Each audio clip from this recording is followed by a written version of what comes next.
Well, welcome back to the Burrows of Berea. And boy, do I have a treat for you. This is a guest that I've been wanting to talk to pretty much ever since I saw the movie Collision. I grew up in an atheist family, and so the Hitch slap was a normal thing that we heard about with Christopher Hitchens. And so I get to meet the director today, and so do you, director, filmmaker Darren Doane. Thanks for being on the podcast. I'm fired up, man. This is Man, I love this stuff. So let's go deep. Let's go skinny branches, or let's just rock. Whatever you want to do. Let's just get after it. yeah, and so for those of you who are watching, you just saw my intro where I told you all about Darren's accomplishments. What a career. My goodness. You were integral in the punk scene in the mid 90s. Yeah, no, it was crazy. I mean, right place, right time. Proximity is it really. You think about it. Someone's got an advantage somewhere based on proximity. It just depends Sure. if it fits for you, right? If you're growing up in you know 1950s Detroit and you like cars, I'm assuming there was probably something that just and for me it was the suburbs, Southern California being 30 miles outside of Los Angeles and Hollywood, music industry, film industry, that kind of proximity. um it made you think everything was sort of possible. You saw rock stars, you saw actors. The town I lived in, you would be driving and you'd see Arnold Schwarzenegger, or Will Smith, or Shaquille O'Neal. Like it was, or Wayne Gretzky. It was just, when you live in an area that you see that sort of stuff, it doesn't feel like it's that hard to do, although it is. But mentally you're like, he's right there. He's a person. And all my friends were in bands, and it just seemed like, we can do this. Yeah, that's I mean, got a camera and just went to it, Yeah, which is awesome. exactly. Yeah, it was, my brother's 7 years older than me, and we were always getting into wild stuff. And I was sort of, the kid with the camera, and hanging out of the car while they were taking baseball bats to, mailboxes, and I'm the kid trying to film it, and you Hmm. learn quickly that want to be actually in the front filming backwards. You don't want to be in the back and having to come the other way. And and your friends are in bands and you're filming them at backyard parties, and it's wild, and it's like any other kind of high school party in a very maybe non-Christian environment for those who didn't, who weren't raised in a Christian environment. And there's fights and things happen, and you just sort of get used to creating and chaos and energy and a little bit of violence. And so it all sort of creates this energy that you can just do things. Hmm. And I noticed, because I once I learned that about you, I wanted to go back because a lot of those videos I had seen, because I'm a 90s kid, right? I graduated in Yeah. 1993. And so I'm, out and about and listening to this music too. And I go back and I look at these videos like, oh my goodness, this was the guy that was doing that. Like it's so wild that, that you caught that scene and captured it. And you really did. You made Blink, you put, that work put Yeah. them on the map, and it really did do a lot for them, which I thought was incredible. Yeah. It says something about, again, about sort of opportunities. I mean, Blink would have found somebody, right? Hmm. And it probably would have been someone who either had been doing maybe music videos for a while and it was maybe a favor, and it would have been maybe an older director that maybe didn't get it but could make something for them. Almost like taking, you know someone and bringing them to the old school, like Kmart, photo, you know booth thing that they had there for families. Although Blink would probably do that because that's probably a funny gag to sort of do, but it wouldn't fit.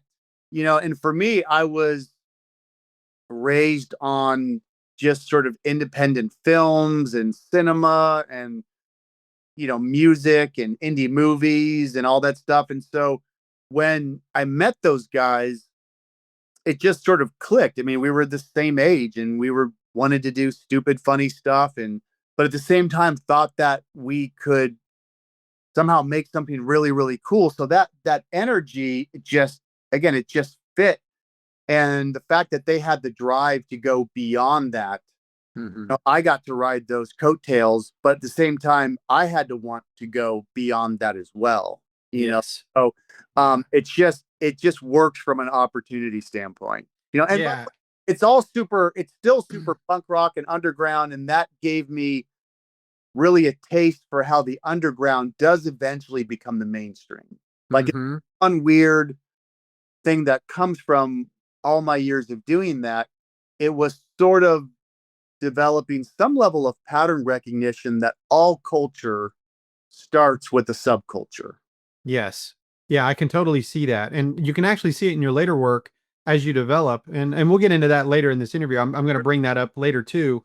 Because I definitely want to talk about Jesus Christ in this in Sure. this interview with you, you know. But Love that. yeah, so the what does it do to the mind? I'm just so curious. Yeah. Um, to know that over 2 billion views of your work collectively have been seen on YouTube alone. Now, that's just YouTube. You can imagine if you tally it up, what does that do to the mind and knowing that that many people have just viewed your work? I don't know if I've ever thought of that. When it was just MTV, that felt like something because that, in a weird way, was bigger than YouTube. Hmm. Billions and billions of views on YouTube. MTV, you felt that. When in 1992 or 93, MTV started putting directors' names on the music video. Yes. Just, MTV at that point, I mean, that's bigger than the internet in the sense that everyone is watching MTV, and it was, band, song title, record company, director. So there Hmm. you are. You're immediately slotted with something is that's as big as it gets. I remember mid '90s, late '90s. I mean, I couldn't go through a mall without some kid coming up from Hot Topic, running out, wanting to get an autograph or buying something and pulling my ID out when they used to check your ID with a credit card back in the day. Yes. They'd look. You remember that? And you look at, they say, "You're Darren Doane." Wait, I know this name. So that was, I felt that that was wild. Hmm. Where now 2 billion views, 20 billion views, um, you can't really get a sense of it. Hmm. So, so I've never thought of it in those terms, and but I think the what became weird for me is once YouTube sort of exploded, I saw the immediate chain of how quickly I could see somebody's work and then steal it, and how quickly I could do something and someone could steal it, which I love. I love seeing, Yeah. okay, oh, I'm going to do that. But I was shocked at how quickly little things I had done that I thought were just, were sort of my thing, immediately people were doing. And I was like, oh wow, this is crazy. So Yeah. it is Very cool. wild. Trendsetter. Definitely a trendsetter. You certainly were. So, But by the way, I was more of a trendsetter in a very let's say it was, I just wanted to get things done. So a lot of the things that I ended up setting some minor trends in were just things that were just really punk rock. Like just take the camera and go. Put a band in a mhm. room. My lighting was never perfect. I was never trying to have this consistent, look and feel throughout my music videos. It was, I was It was raw. It was yeah, raw it was like punk. just raw because that was, I wanted to create at the speed of thought. So Hmm. my stuff was I think more of the trends that I may have been a part of were much more about process, right? Was just Hmm. much more about how to get things going as opposed to this sort of sexy finishing stuff in different lenses or different cameras and stuff like that. Yeah. So here's a question, and I'm just very curious. Did you do the video for Shinedown, Second Chance? No, and there's a really interesting story with that because when that album comes out, I get the call. At the time, I had sort of become the guy that was doing a lot of stuff for Atlantic Records. Hmm. And I had gotten a call. I had done the Jason Mraz music video because Jason didn't want to do a music video. And I had a little bit of a history of being able to work with difficult artists. Now, I Hmm.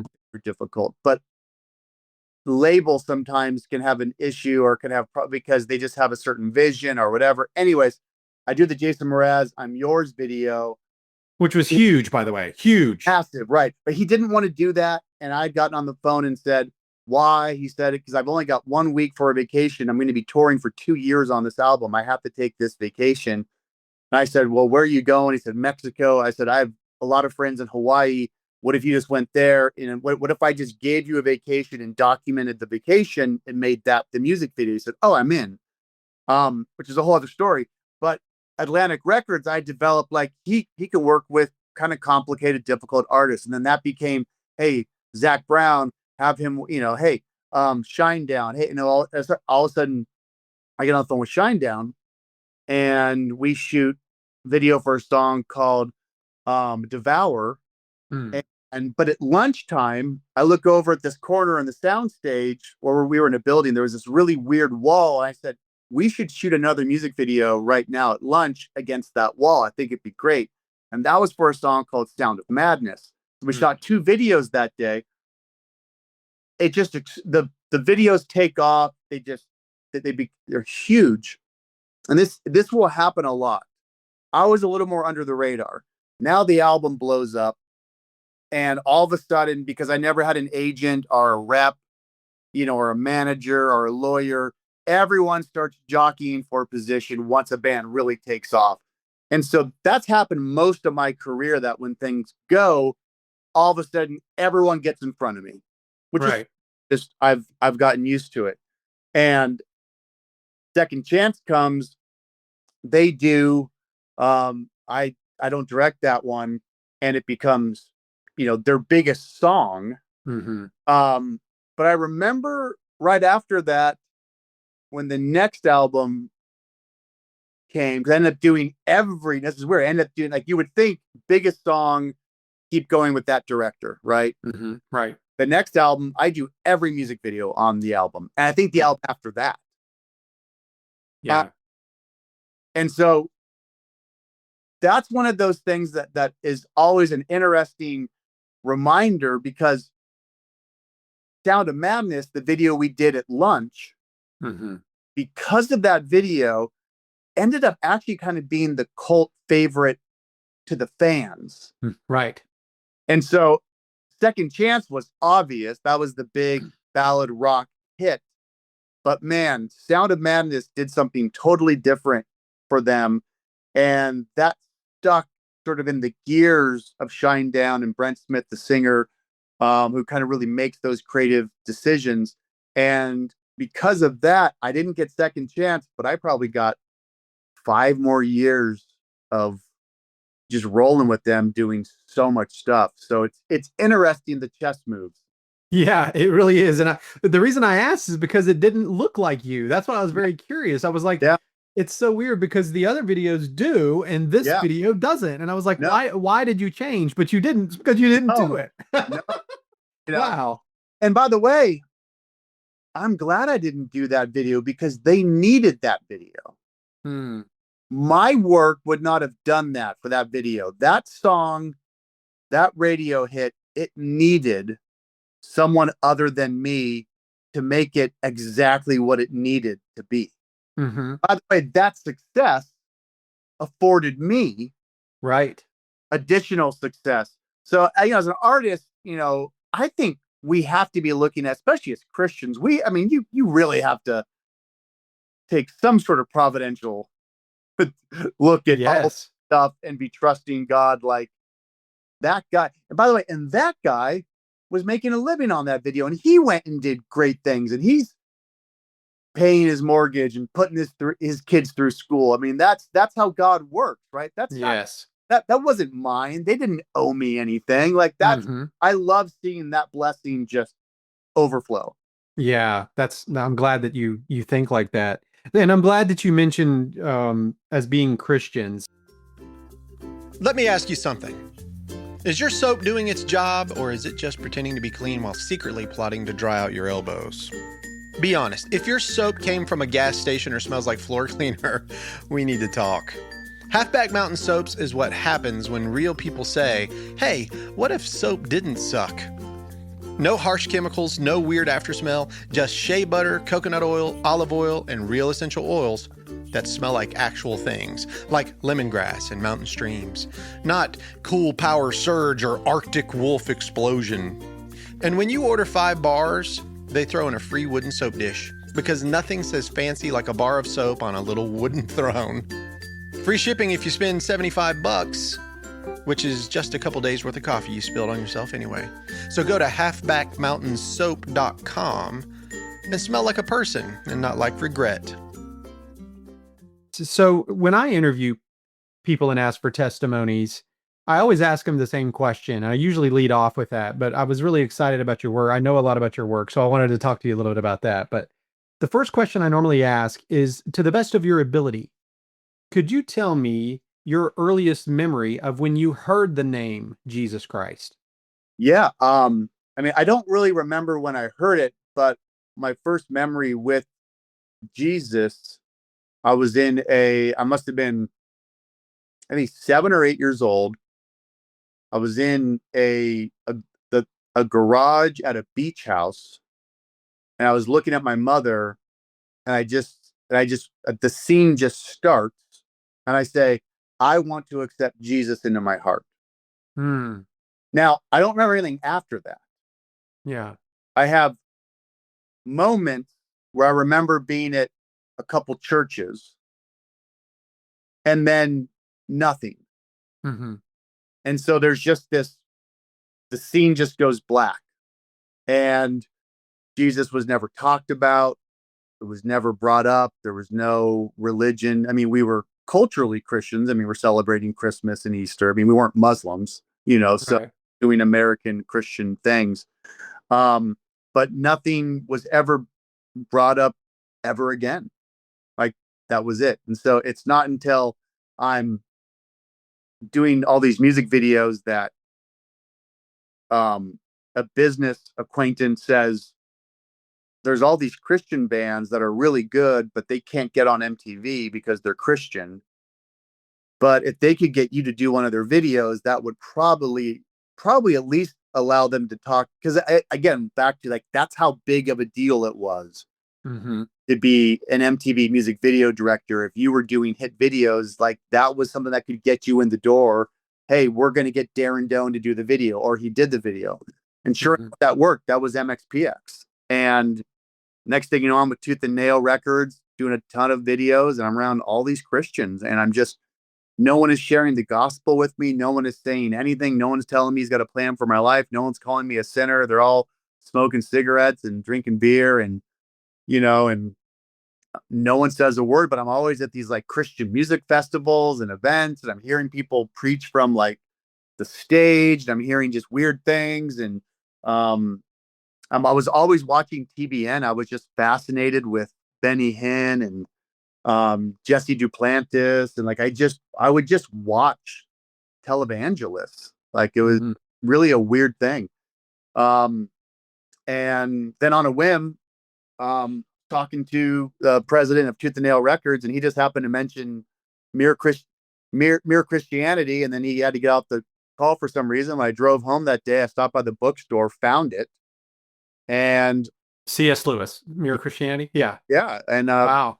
found the book. I was looking for Mirror, Mirror, Uh-huh. Mirror. right, and found Mirror, okay. And my dad's house was near the Barnes and Noble, so I just drove to my dad's house and sat down in his living room, started reading. I think I got a couple paragraphs in, and I think he mentioned something about line cutting.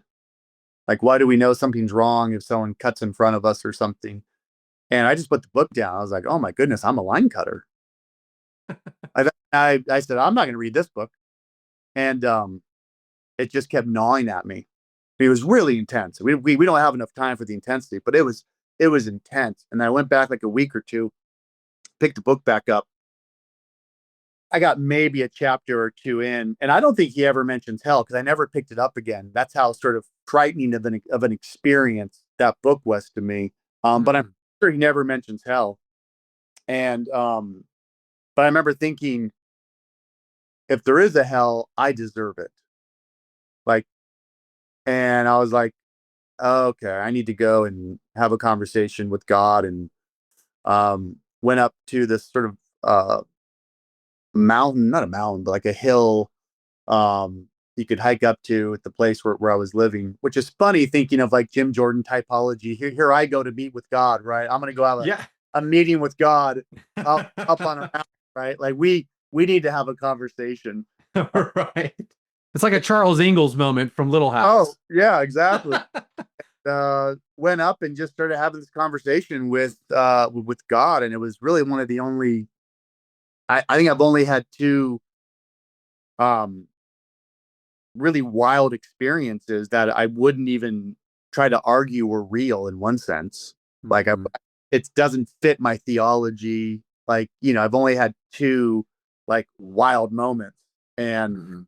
that first one was I just kept saying, Lord, I want to have a relationship with you, but like I don't want to call myself a Christian. Christians seem weird, and I don't want to I don't want to say Jesus Christ is my Lord and Savior and I deserve hell and please forgive me for my sins. Like I don't want to do that. And I was sitting on this like little because there was like a bench, this little table up there on this, I think it was like a hiking trail thing at the top there. And I was sort of praying with my head down. And then I said that he just picked me up. I remember just, again, I don't believe this happened. So if anyone wants to say it didn't, I'm fine with that. But he just picked me up. I mean, I just levitated. He just picked me up and just threw me down to my knees. And Mm. I accept Jesus Christ as my Lord and Savior. Like, you're King. Like, I want to be forgiven of my sins. Like, I just went and I just was like, oh no, what did I just do? Yeah. And everything was gone. The guilt I had felt, the sort of evil I had known I'd been a part of and was championing and I just it all just it left. And yet I had this really weird feeling like it was still a part of me, Hmm. but it wasn't going to kill me. And Right. there's no theology yet. There's no thinking through any of this stuff yet. And I said, okay, I'm going to go home. I'm going to read my Bible, but I'm not going to tell anybody. Hmm. It's the only time I'd ever heard something audible. And I just heard God say to me, no, you're not cool anymore. And the next part, just to this day, like when I reflect on it, just cuts me. He said, because the way he said it, he said, and you're going to tell everybody about me. Mm. Yeah. And I was like, oh, which just basically means you're about to become a complete a-hole. You're going to be a weirdo now, just like those Helmet, people you be arguing, debating. You're just going to be the most annoying human. right. Uh, my horoscope. Oh, let me tell you about horror. If you ruining everybody's day, like just So, but that's how it starts. How old were you at that point? I'm born in 72. I graduated high school at 90. So I'm 18 in 1990, and this has got to be 96, 97. Oh, so this is after you had already started with Blink. Oh This is yeah. that. Well, Yeah. again, maybe that's the context of God saying you're not cool anymore. I mean, I was as cool as it got. Like Yeah. I was the guy. And you know, that began what would be just a complete upending of my entire life. Like the next Yeah. years are just horrible. Hmm. Just Can just you give me some highlights to that? Like what you mean by that? I was married, my wife left. I was bankrupt then within a few months after that. I was a weird, crazy Christian. No one wanted to work with me anymore. So I didn't have a really career anymore. Wow. It was just all gone. And I was moved back into my dad's house, sleeping bag on a bed on the floor, and trying to figure out like, wow, how do I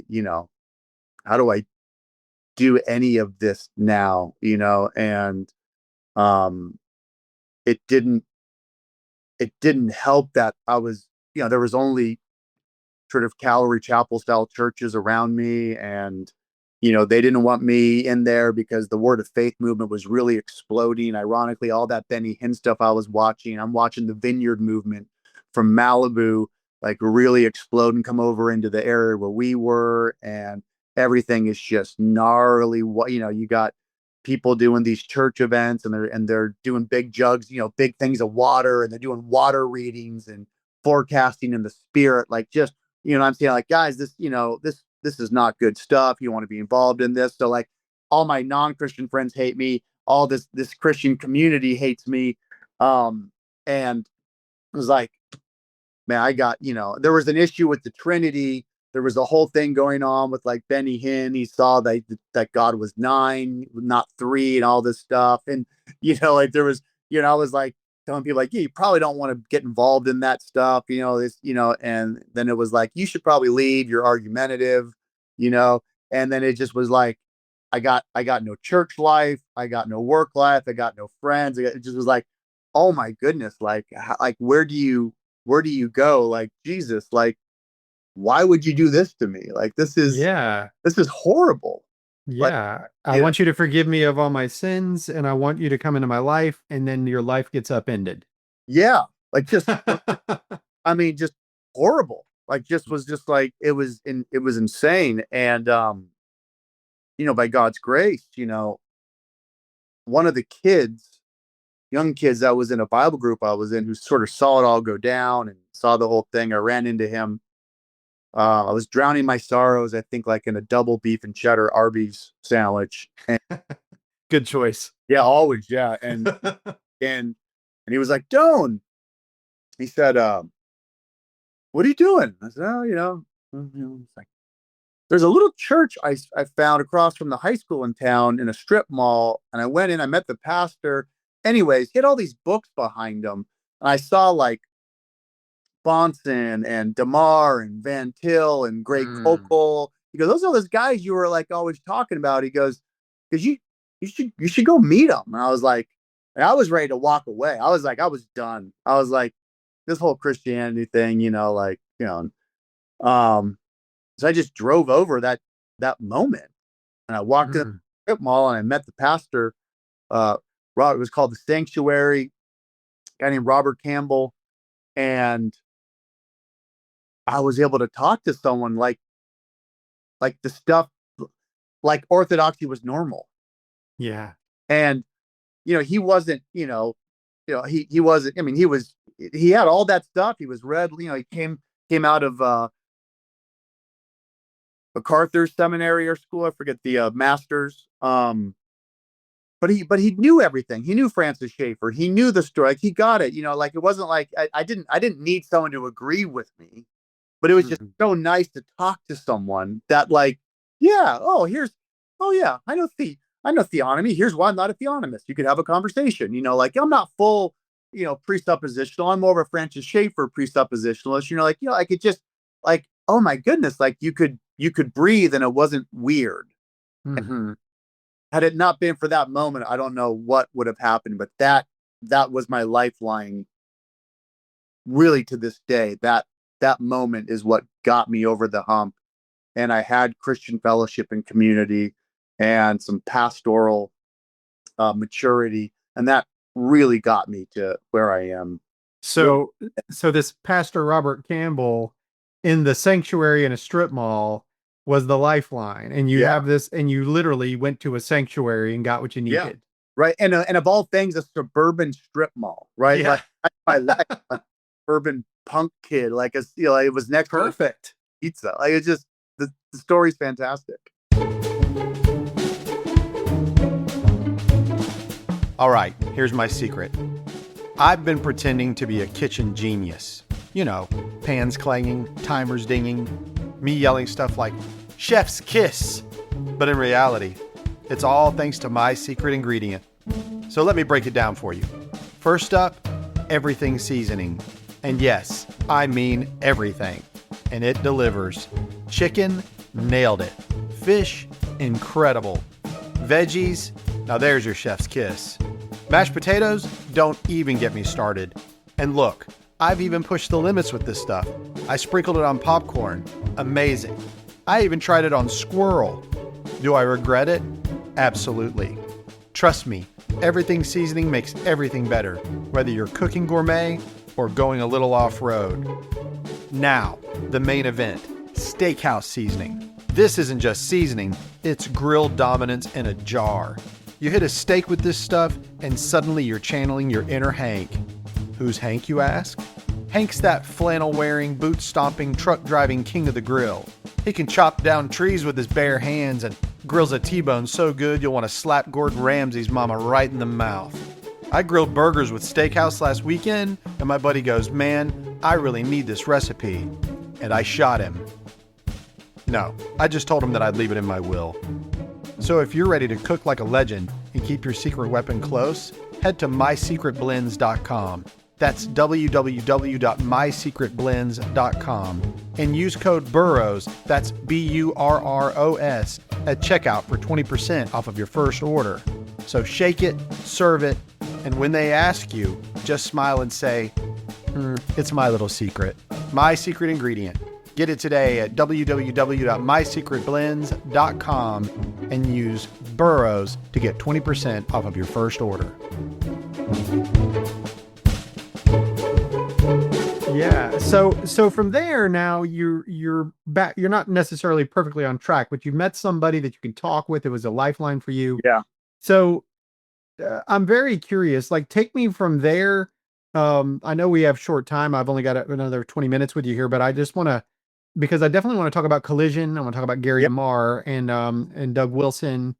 Um, so take me from there to up to, let's say, Collision. Yeah. I meet a great woman. And she really architects like how I'm going to get back on my feet without Okay. it being some like plan. But she just was like, you know, she took a chance that, like there was no reason to take a chance on me. I was not looking like a good investment, uh, and she did, and she she got my mind um starting to think more in terms of like what marriage is, family, kids, and how to really start like, oh, okay, there's something bigger here that we could be working towards. And she really got me, there. And every time I was restarting my career and it'd be like $1,000 music video I could pick up somewhere, and at some point she'd say, hey, what if you don't take anything under 2,000? I'd be like, I don't know about that. Okay. And then it'd be like, hey, maybe don't take anything under 5,000. Like, like, I think your work's great and you should do that. It's a lot of work. And then 15, we laugh to this day. And don't take anything under 20,000. Don't take anything under 50,000. Don't take anything under 100,000. Next thing you know, it's a condo. Then your first house. You say kids, all that. And it's like all these things. And she really, and um, but in that process of sort of then having a career again and having some big moments pop, and the next thing you know, the Jason Mraz thing pops up. That's because his manager used to be Blink's manager. So all these weird things start connecting again and all that. And then somewhere in there, I just kept thinking like, how could I do something punk rock, like with the stuff I enjoy, apologetics and just my faith and Christianity and like, and I thought I was going to I always wanted to redo the Bonson-Stein debate and have actors do it like it was a Lincoln Douglas debate. And somewhere in trying to develop that idea, I think it was either Gary DeMar or maybe David Hagopian had said like, well, what if you had like, Doug Wilson debate Christopher Hitchens? I think they're doing an exchange right now in Christianity Today. And it was like, that'd be interesting. And That's metal. That is metal right there. yeah, like, oh, like, and I had enough. I was set enough to where I could take a chance on a project, spend some money, whether it made anything or not. But I just kept thinking like, I want to do like the most punk rock. I remember thinking like, I wanted to contribute what I saw the equivalent of that bands did and movies did could I make the first real punk rock something in like modern Christendom? I mean, I remember thinking about that. Like, like what would that look like? What would be the Nirvana Bleach album on Sub Pop of Christianity? So not even Nevermind, later. I'm like, what Right. could be like the just the thing that, The and gritty, the yeah, gritty. yeah. And the next thing I know, it was like it was happening. And Hmm. I knew once it started, like, oh, this is gonna be wild. Yeah. I knew when I was editing it, I was just putting, there was just me. So there was no studio, no investors, no nothing. It was just me sitting there going like, oh, I'm gonna go to a heavy metal song here. I'm gonna go to a hip hop song here. I mean, I knew I was conscious every moment of every part of that edit going like, this is, no, if I remember thinking when it was done, if I saw this film, I'd be so jealous. Like if someone made this other than me, I would be jealous, Yeah. would be upset. So I was like, that was sort of like my goal. And we did it. There was still, there was no, I mean, there's a whole other story. I mean, I don't know. I mean, that became so punk rock because there was no real distribution. There's no internet yet, really. This is still try to get it on DVD and sell a DVD and see, like it was, so it really was like a punk rock tape being passed around. I know that I came in really late to the game, at long after it had been done. And I went and when I watched it for the first time, I was so enamored by the entire just not only the two men, but how you captured it, the music, the cuts, the moves, the pans, the Yeah. slides, the just the coloration. Yeah. It was such a beautifully done, and it Thank you. really was punk rock Christianity. And I was jealous Mm, of the fact that you were able to sit in a room with Doug Wilson and Christopher Hitchens having a beer and talking. yeah. And knowing that both of those men like Wodehouse and read him at different times, and I was like, and so do I, and I was like, "Ah, I would have loved to have been a fly on the wall, and you helped us be that, but I would have Yeah. liked to have been able to talk." So you got to meet Chris Hitchens. That was good. It was, he became a good friend. We liked hanging out together. We liked partying together. Like it was, I mean, he's an absolute blast. He loved being around, us. And Hmm. he's a punk rock, he was a punk rock dude. So, you can tell when you're around people who want to get in trouble, you can, Yeah, and when you're with Hitch, it was like, it's just the energy was, how do we cause trouble? yeah, Like that was the energy, yeah, it was, um, the moment he'd walk into that room, he'd have that look on his face, like, let's go find trouble. I loved it. It was just the best experience, and we had a great relationship. And I loved taking shots at him, and he would always make fun of me because I would always ask the waiter, what do you recommend on the menu? And he hated that I did that. He would always say, it's he'd say something like, he had a couple ways of saying it, but it was basically like, it showed that um I had no free agency. I had no self-respect as a man, that I had, like he just would always say the fact that he's like, you don't ask a waiter to recommend things, And then I would usually respond with this, coming from a guy with like a 1980s leather jacket who never played an instrument, like, he'd get he'd get a kick out of it, and he'd say touche, or something. touche. And it would just be really funny. But he's one of those guys where, being on the road with bands, you need people that have an energy of like, let's keep going, let's get after it, let's make something. He had that energy. Hmm.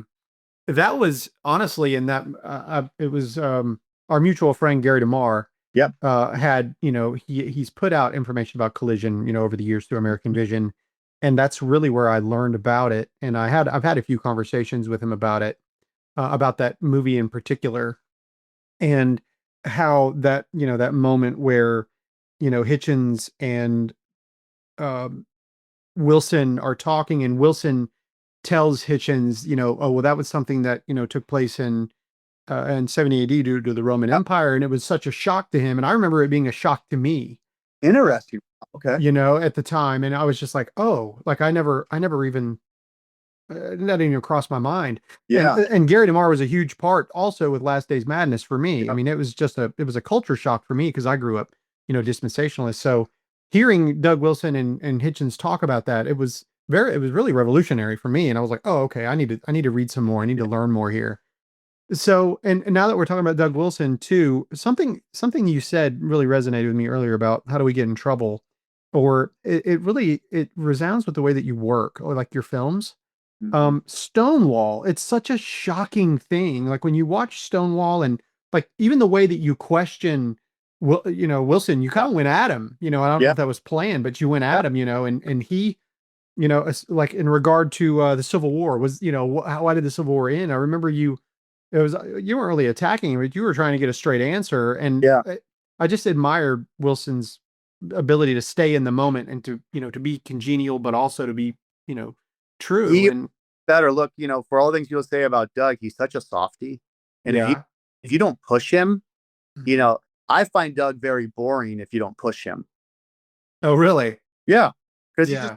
fortunately, he's not going to say more than, he's so respectful in that sense. And, I remember during Collision, we're at Columbia University and he gave a whole talk and he just was like, oh, like, I know how movie. But afterwards, all the students come up and they start going after him. And man, they just kept pushing him. And, like, well, Kierkegaard said this. He said, well, no, Kierkegaard actually says this. And if you need to swallow the reductio with it, but he just got, just, and the more they went after him, it just was like, wow. So I know with Doug, if you don't push him, I live in Moscow. I've been in some big events. And you look around, and you're like, he's just in the corner, no one talking to him. He's not trying to make conversation. He's just sitting there like no one wants to talk to him. He's that humble. So I know you have to push him. Yeah. Well, I've, again, in that movie Collision, you definitely see Hitchens pushing him a little bit, and he's rock solid. Like he is so in the moment and ready for it. Yes. He loves it. He loves it. I mean, it was, I could see him get giddy sometimes when Hit started turning it up.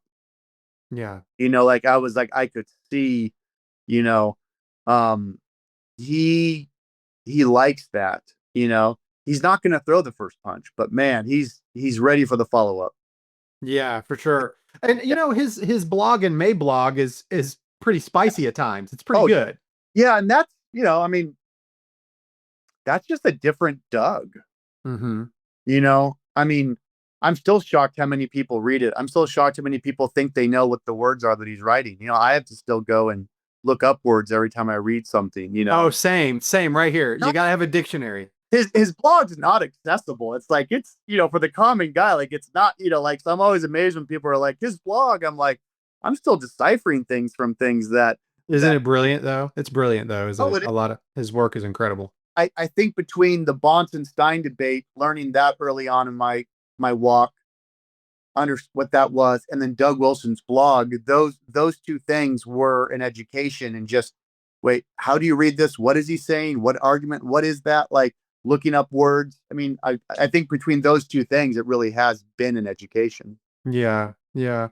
Oh, I know. And one of the things, and I'm not trying to stir up anything, but you obviously do fine and spicy topics. But whenever Gary DeMar got on the hot seat and got in hot water over some of the things that he had said to me, and he'd said publicly that you had actually reached out to him, as a friend, just to talk to him. Yeah. And recently, I guess it's been a few months back, I saw like you did another video with him, talking some more. And I just want you to know that I appreciate the fact that you're still that person that is open enough to talk, kind of like what you looked for in Robert Campbell at the Sanctuary to be able to talk. You've done the same thing for someone like Gary DeMar. And I think I think that's wonderful to be able to talk. He's asking some very hard questions, but I think So I think some people need to defend him a little bit. He's worked really hard to become Uncle Gary. He didn't become Uncle Gary Yeah. without decades of service, you know? Yeah. No, I think it's a really interesting. There's a narrative playing out right now that, um, when you look at yourself as the center of the world, because our own personal narratives is where we're all rooted, right? We Right, of course. can't, you know, I think it's Gary DeMar that had told me, even to go to the moon, you have to build all the physics and the math around the Earth being the center of the world, Mm-hmm. or else you can't get back. Yeah. Right. So, Right. you can laugh at people thinking, oh, the ancients thought the Earth was the center of the universe. Well, first of all, we actually don't know. It could be. Like it could technically we don't know where the Earth is, Right. But to do math equations to get to the moon and back, you have to assume you're the center. Mm-hmm. And in my own life, I have only gone from one controversy, underground subculture, becoming mainstream event after the next.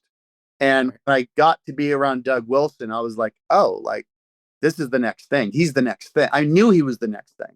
Like, I have pattern recognition of what's going to be the thing that's going to rule culture. And so when I met Doug, I was like, oh, this is the most important pastor in the world.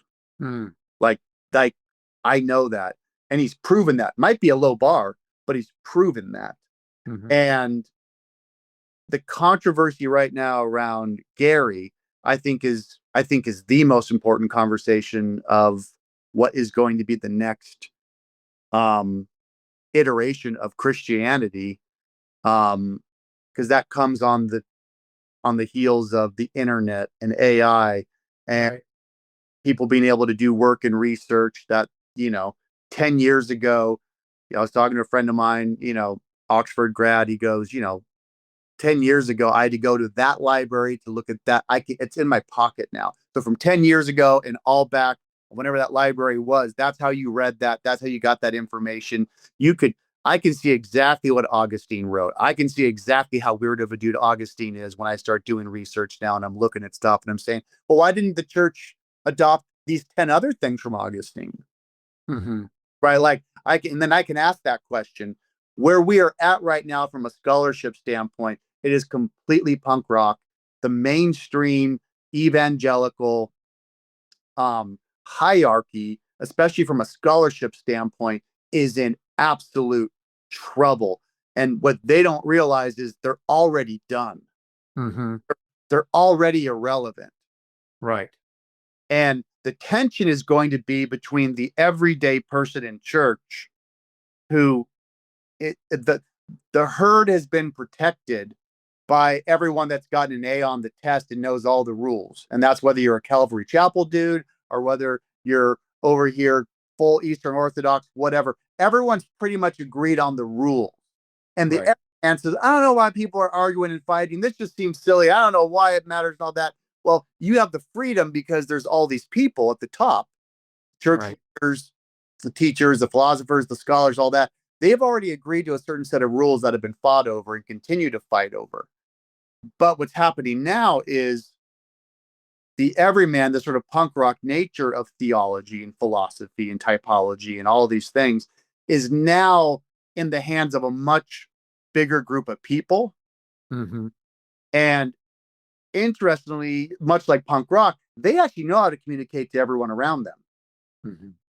And the people at the top are going to try to come down and now really, okay, maybe now we'll try to explain to you the hypostatic union. Maybe now we'll try to come down and explain kenosis. Maybe now we'll sort of talk about, and the everyday person's like, well, yeah, but my buddy Johnny already did that, and I think he's making a really good case. We are going to go through a crazy, I think, transformation of what theology looks like in the next decade. Yeah, it's an upheaval. It certainly is. Do you ever feel like your soap is doing more harm than good? Well, I did too. Then I found Halfback Mountain Soaps. Born from one person's search for a better bar of soap, these are as pure as a mountain stream. No chemicals, no drying agents, just simple, skin-loving ingredients like shea butter, olive oil, coconut oil, and castor oil. Each bar is handcrafted and scented naturally with things like lavender, cinnamon spice, and sweet lemongrass. Here is a great tip. Grab 5 bars, and they will toss in a handcrafted wooden soap dish too. That dish helps your soap last longer because it dries out between uses. With free shipping on orders over $75, it's easy to stock up or give them as a gift. Take a deep breath, scrub with something real, and feel the difference. Visit halfbackmountainsoap.com today and bring the mountain into your bathroom. Also, you can use code BURROWS10 and get 10% off of your first order. And so that brings me to one of my final points I wanted to ask you about is, so what are you up to these days? What are you going to make us a documentary that documents how this happened and what's about to take place? I would like to. Yeah. I mean, it's definitely my goal at this point. I mean, you've got the finger on the pulse. I really think you do. Yeah. I mean, that's why I was talking to Stone, because I was like, look, it's, as soon as I do anything in this world, I'm losing money. Mm-hmm. Right. Because there's no one funding me, and so the time and attention I'd like to put towards this, because I think if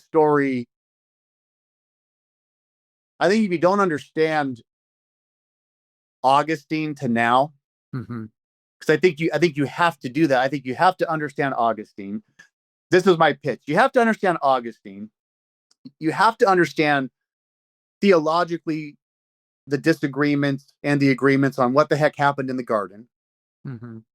Because it doesn't matter. Even everything going on right now with preterism and partial preterism, that still has a, and this is my everyman approach, but all that is still being controlled by what happened in the garden. Mm-hmm. Now you got people like Tim Martin that would say, no, you got to go back to creation itself and have this conversation, and that's fair. Yes. But even that becomes more of a type. But there's an inversion of typology there, and that's still a little fancy, and mm-hmm. I love that stuff. However, whatever the heck happened in the garden, that's the controlling factor. That's correct. It is. That's everything. Who are Adam and Eve? Who's the serpent? Yeah. What is death? Yes. That's it. Mm-hmm. I don't care what issue you're dealing with. Everything is built around that controlling kind of garden hermeneutic.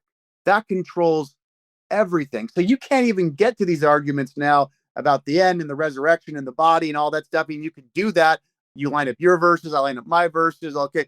But to me, I'm still watching going like, oh, I know. But this still comes down to what the heck was death? Yeah. Like, okay, have at it, guys. Those are That's great right. guitar solos. Hey, Mike Sullivan, keep putting your charts together. I love it. But guess what? Mm-hmm. It all comes down to what the heck happened in the garden. What was the relationship to God? Who was the serpent? What is the manifestation of that? Please work that out for me. Is that Lucifer embodying a snake and then left the snake? There's all these things, and that gets back to Augustine, and that gets to origin and how we're reading scripture, all that. And then death. What is death? Was there death before the fall? That is the controlling hermeneutic. And so as much as I am going to, at some point, Lord willing, put this all together, maybe I'll put some sort of like GoFundMe campaign and, so I could spend an actual year doing it, which I would love to do. But that to me becomes the most important controlling issue that needs to be dealt with. I think that it would be brilliant. And I really hope that you do. And yes, put up a GoFundMe or crowdfund it. Yeah. Crowdfund it. I mean, there's going to be enough people that would like to hear this and to work through it. I would say. And I would love to do it. I don't know who the audience is specifically, but I think it's something I'm thinking a lot about. Again, providentially, you reaching out, watching someone like Zach Davis do the thing he's doing. Mm-hmm. Is it Davis? Yeah, Zach Davis. Yeah. You look at his YouTube channel. I mean, I know it's Zach. I was confusing if I put the wrong name on Zach. I think it's just Pastor Zach. What he's doing, look at it, like 40,000 people following him now on his YouTube channel. That's right. Look, Zach is the most punk rock player in this game right now. Yes, he is. You know, um, I think you and Zach, when I think of like when I think of brand identity, I think of you, and I've always thought of your podcast and what you do. Zach is the Nirvana. Yes. He's going to take it to the next level, baby. Zach is working on Nevermind right now, and this whole world is still hair metal, Yeah. still White Snake, Guns N' Roses.